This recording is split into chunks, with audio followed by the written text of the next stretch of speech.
ববিতা বাংলাদেশের এমন একজন নক্ষত্র যিনি কিনা জীবনে একাধিকবার জাতীয় চলচ্চিত্র পুরস্কার পাওয়ার সাথে সাথে আজীবন সম্মাননা পুরস্কার পেয়েছেন।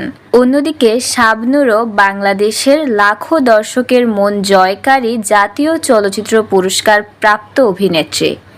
৭০ দশকের জনপ্রিয় নায়িকা ববিতার রিমেক হওয়া গানে দেখা গিয়েছিল শাবনূরকে। চলুন দেখা যাক শাবনূর সেই গানে ববিতার মতো অভিনয় করতে পেরেছেন কিনা বা তাকে ছাড়িয়ে যেতে পেরেছেন কিনা। ববিতার ১৯৭৬ সালে মুক্তিপ্রাপ্ত ছবি হচ্ছে নয়নমণি।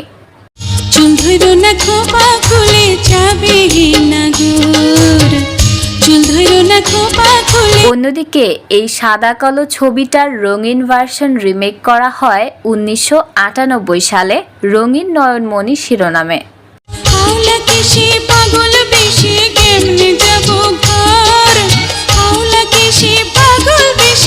ছবিটিতে ববিতার বিপরীতে দেখা গিয়েছিল প্রয়াত অভিনেতা ফারুককে।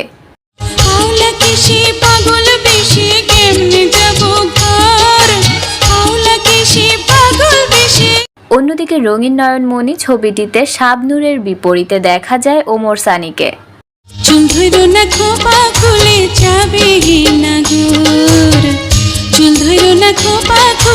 ১৯৭৬ সালের নয়নমণি ছবিটির এই গানটিতে কণ্ঠ দিয়েছিলেন সাবিনা ইয়াসমিন। অন্যদিকে ২২ বছর পর রঙিন নির্মিত হওয়া ছবিটির গানটিতেও কণ্ঠ দিয়েছিলেন সাবিনা ইয়াসমিন। এত রাতে নীলা ছুঁয়ে কেমনে যাব ঘর,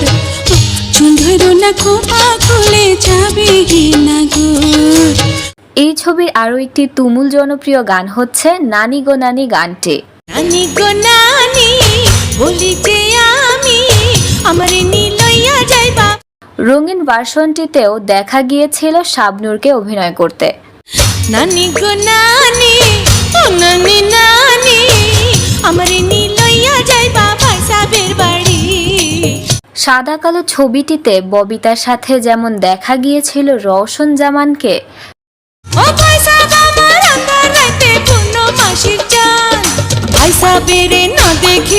তেমনি মজার ব্যাপার হলো ২২ বছর পরেও শাবনূরের বিপরীতে দেখা গিয়েছিল সেই রওশন জামানকেই।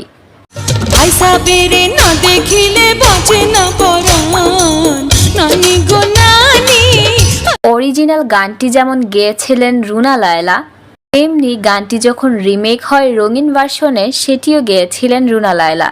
এই গানে দুজনের মধ্যে কার অভিনয় পারফেক্ট লেগেছে অবশ্যই জানাবেন, এবং নয়নমণি এবং রঙিন নয়নমণির মধ্যে কার গানগুলো ভালো লেগেছে সেটিও জানাতে ভুলবেন না। আজকের ভিডিও এই পর্যন্তই। সবাই ভালো থাকবেন, সুস্থ থাকবেন।